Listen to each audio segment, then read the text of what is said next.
I welcome you all in this class. इस class में जिन topics के बारे में हम पढ़ेंगे वो इस तरह से हैं. We will discuss about the central problems of the economy.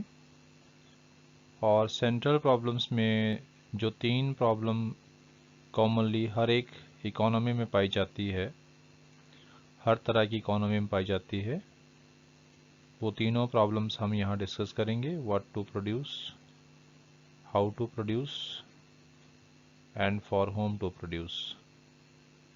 और इसके साथ साथ जो दो समस्याएं अंडर डेवलप्ड इकोनॉमीज में पाई जाती हैं, जिसमें problem of under utilisation of resources और दूसरा है problem of growth of resources.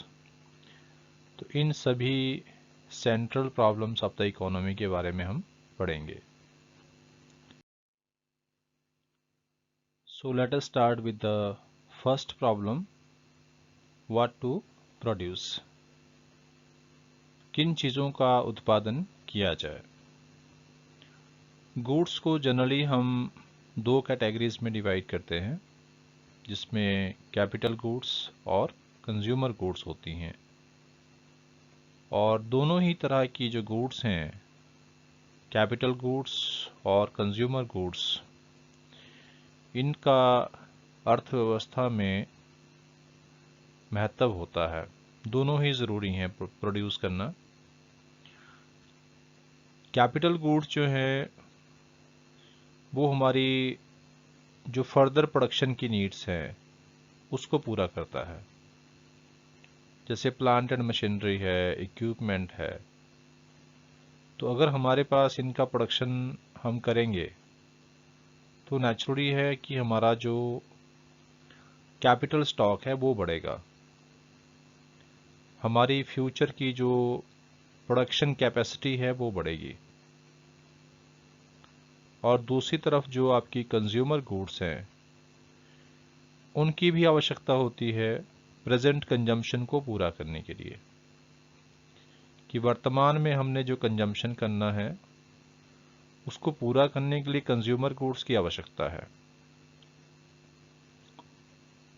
तो जैसा आप जानते हैं कि जो हमारे पास इकोनॉमी में रिसोर्सेज होते हैं वो लिमिटेड होते हैं. और मान लीजिए कि अगर हमने उसका एक बड़ा हिस्सा कंज्यूमर गुड्स के प्रोडक्शन पर खर्च कर दिया, तो नो डाउट उससे जो प्रेजेंट जनरेशन है उनको एक क्वालिटी लाइफ मिलेगी. उनके पास variety of consumer goods available होंगी,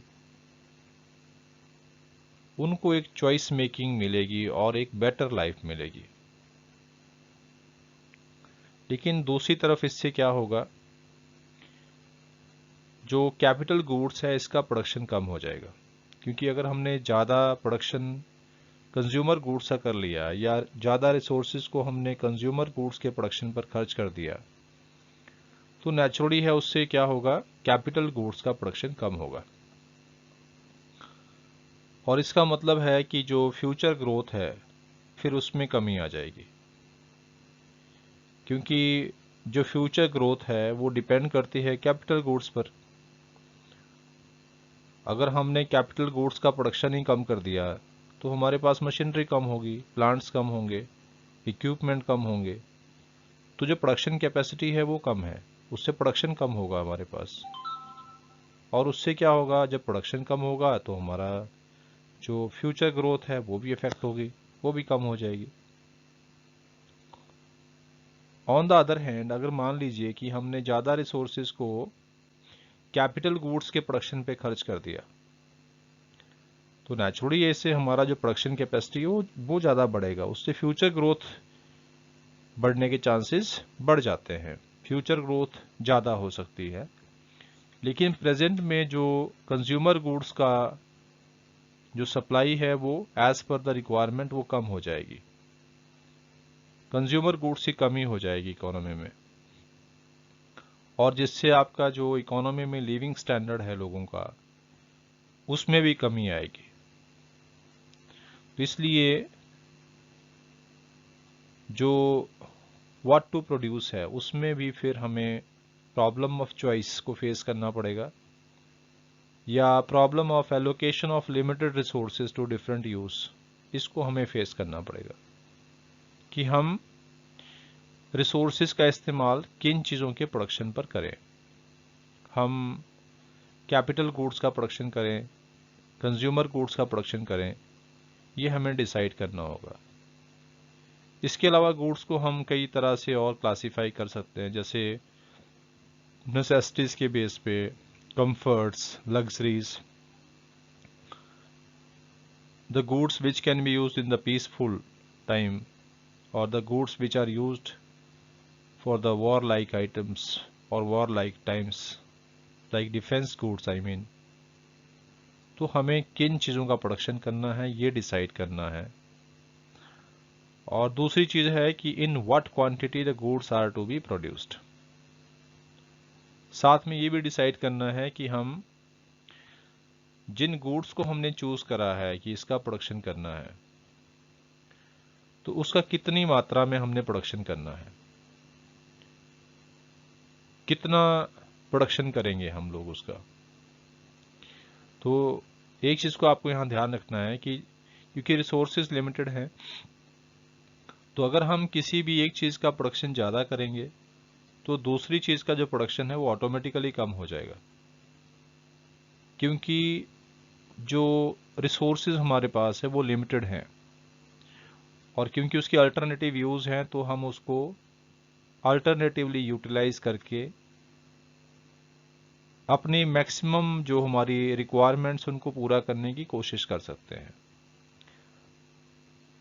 लेकिन यहाँ पर जो क्वेश्चन है फिर वही है कि हम अगर एक चीज़ का प्रोडक्शन ज़्यादा करेंगे तो दूसरी चीज़ का प्रोडक्शन कम हो जाएगा, जिससे आपका एक अपॉर्चुनिटी कॉस्ट का कॉन्सेप्ट भी यहाँ पे निकलता है इस पॉइंट से। तो अल्टीमेटली हम ये कह सकते हैं कि व्हाट टू प्रोड्यूस जो प्रॉब्लम है, it is concern with the type of goods to be produced, कि हम किस तरह की गुड्स का प्रोडक्शन करेंगे, और दूसरा है in what quantity goods are to be produced. वो इकोनॉमी जो है जितना भी गुड्स का प्रोडक्शन करेगी वो अपने रिक्वायरमेंट के हिसाब से करेगी, ताकि इकोनॉमी में बैलेंस बना रहे, प्रेजेंट जो हमारी रिक्वायरमेंट है वो भी पूरी हों, और साथ में फ्यूचर के लिए भी हमारे पास जो गुड्स हैं वो अवेलेबल रहें, और फ्यूचर के लिए हमारे पास कैपिटल गुड्स का प्रोडक्शन बढ़े ताकि हम फ्यूचर में भी प्रोग्रेस को बढ़ा सकें। Next is how to produce, उत्पादन कैसे किया जाए, कौन सी तकनीक का इस्तेमाल करके हम प्रोडक्शन करेंगे। जो प्रोडक्शन टेक्निक्स हैं उसको हम मेनली 2 पार्ट्स में डिवाइड करते हैं। पहला होता है लेबर इंटेंसिव टेक्निक, और दूसरा है capital intensive technique. Labour intensive technique का मतलब है जिसमें प्रोडक्शन प्रोसेस में लेबर का इस्तेमाल ज़्यादा होता है और कैपिटल का इस्तेमाल कम होता है, इसको हम कहते हैं लेबर इंटेंसिव टेक्निक। और कैपिटल इंटेंसिव टेक्निक क्या होता है, ऐसी टेक्निक जिसमें कैपिटल का इस्तेमाल ज़्यादा होता है और लेबर का इस्तेमाल कम होता है। अब हमने कौन सा टेक्निक यूज़ करना है, ये हर एक इकोनॉमी की अपनी जो लेबर और कैपिटल का जो एबिलिटी है उसके हिसाब से ये टेक्निक का चॉइस मेकिंग होगा। देखिए 2 चीज़ें यहाँ पे होती हैं। अगर हम लेबर का इस्तेमाल ज़्यादा करते हैं तो उससे एम्प्लॉयमेंट बढ़ता है, ज़्यादा से ज़्यादा लोगों को रोज़गार मिलता है, वो एक हमारा जो सोशल वेलफेयर का ऑब्जेक्टिव है वो पूरा होता है इस टेक्निक से। लेकिन दूसरी बात साथ में ये भी है कि अगर हम ज़्यादा लेबर का इस्तेमाल करेंगे तो हमारा जो आउटपुट लेवल है वो गिर जाएगा, जो प्रोडक्टिविटी है इकोनॉमी में वो गिर जाएगी, क्योंकि लेबर की productivity as compare to capital कम होती है। आप जिस काम को लेबर से करवाएंगे उसी काम को आप मशीन से करेंगे तो मशीन से काम जल्दी भी होगा और उसकी कॉस्ट ऑफ प्रोडक्शन जो है वो कम होगी। तो लेबर इंटेंसिव टेक्निक को यूज़ करने से हमें हमारी इकोनॉमी में एम्प्लॉयमेंट क्रिएट होता है, लेकिन साथ में जो प्रोडक्टिविटी लेवल है वो कम होता है, जीडीपी ग्रोथ कम होती है। दूसरी तरफ अगर हम कैपिटल इंटेंसिव टेक्निक का इस्तेमाल करते हैं तो इसमें मशीनों का इस्तेमाल ज़्यादा होता है प्रोडक्शन प्रोसेस में और लेबर का इस्तेमाल कम होता है। अब कैपिटल इंटेंसिव टेक्निक को हम यूज़ कर रहे हैं तो प्रोडक्टिविटी हाई लेवल की होगी, उत्पादन ज़्यादा होगा, जो प्रोडक्शन है वो ज़्यादा होगा, जीडीपी बढ़ेगा यहाँ पे। But on the other hand क्योंकि हम लेबर का इस्तेमाल कम कर रहे हैं तो फिर एम्प्लॉयमेंट कम हो जाएगा, और जब एम्प्लॉयमेंट कम होगा तो लोगों के पास जो इनकम है वो भी कम होगी, उससे परचेजिंग पावर कम होगी। ओवरऑल एक तरह से इकोनॉमी में वो इकोनॉमिक ग्रोथ को नीचे लेकर आएगा। तो हर एक इकोनॉमी को ये डिसाइड करना है कि उसको कौन सी टेक्निक का इस्तेमाल करना है, और हर कोई कंट्री अपने पास अवेलेबल रिसोर्सेज के हिसाब से टेक्नोलॉजी का जो भी टेक्निक उसको यूज करना है उसका सिलेक्शन करेगी।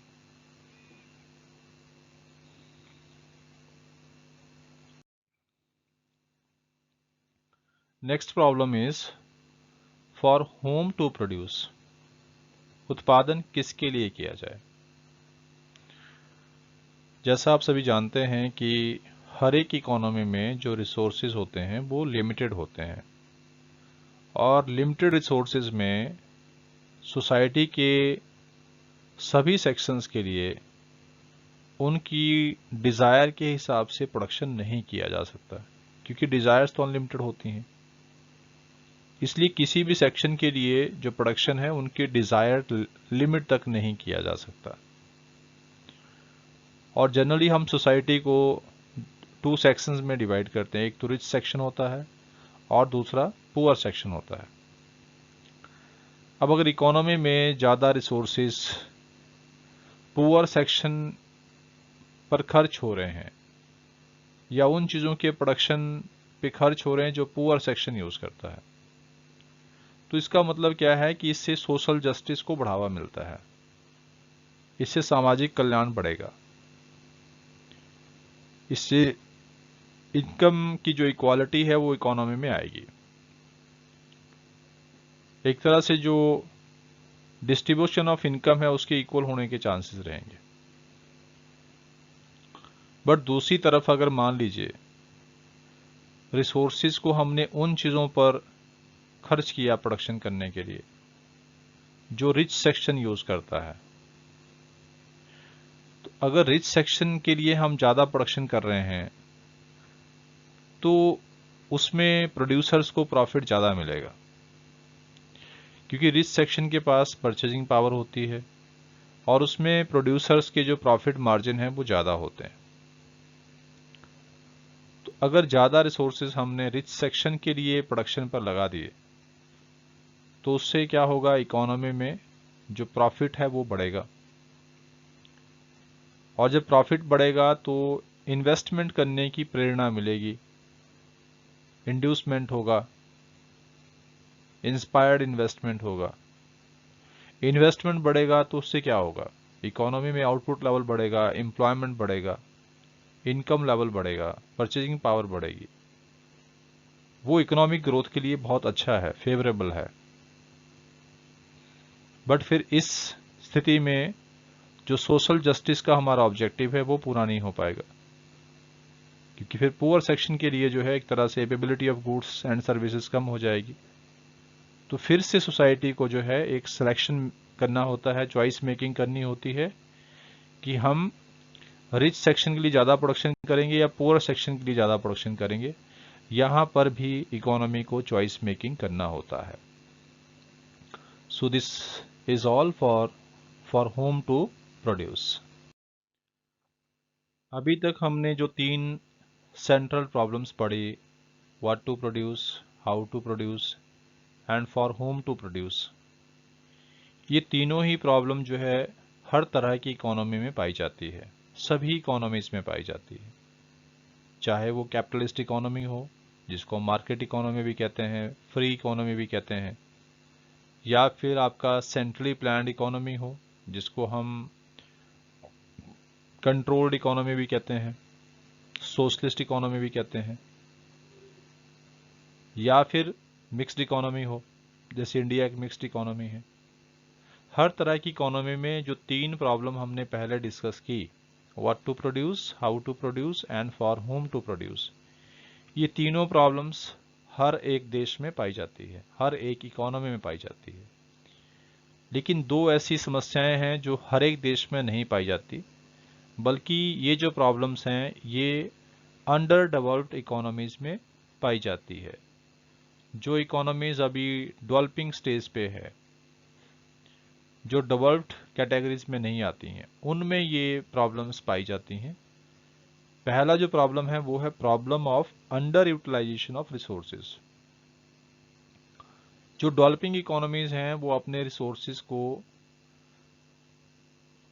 पूरी तरह से इस्तेमाल नहीं कर पाते, उनका फुल यूटिलाइजेशन नहीं कर पाते, उनको एफिशिएंटली यूटिलाइज नहीं कर पाते,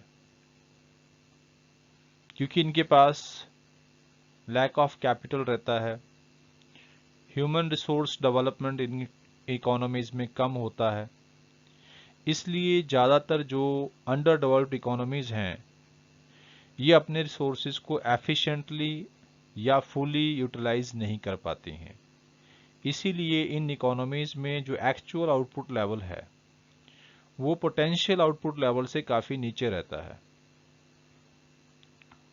और इसका एक और कारण क्या है कि लैक ऑफ वर्क कल्चर भी है इन इकोनॉमीज में। वर्क कल्चर की एक बहुत बड़ी प्रॉब्लम है, और साथ में इन इकोनॉमीज में एक तरह से लैक ऑफ कैपिटल होने की वजह से भी ये जो रिसोर्सेज हैं इनको वो पूरी तरह से इस्तेमाल नहीं कर पाते हैं। और दूसरी समस्या जो इन इकोनॉमीज में होती है, डेवलपिंग इकोनॉमीज में जिसमें इंडिया भी है, ये प्रॉब्लम है problem of growth of resources. Growth of resources का मतलब है कि हम रिसोर्सेज को बढ़ाएं। अब रिसोर्सेज को कैसे बढ़ा सकते हैं? रिसोर्सेज की डिस्कवरी करने पड़ेगी, खोज करने पड़ेगी इनकी, तभी तो बढ़ेंगे वो।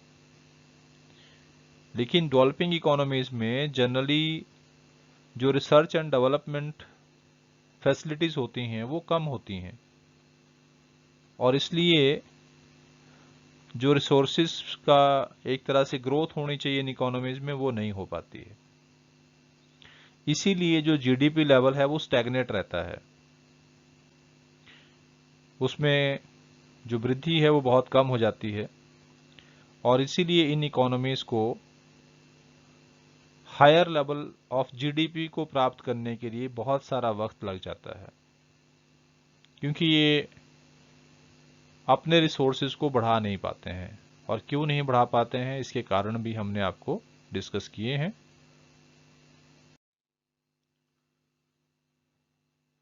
So, dear students, if you find this content meaningful and helpful to you, then please share this video to other students also, those who can be benefited from this.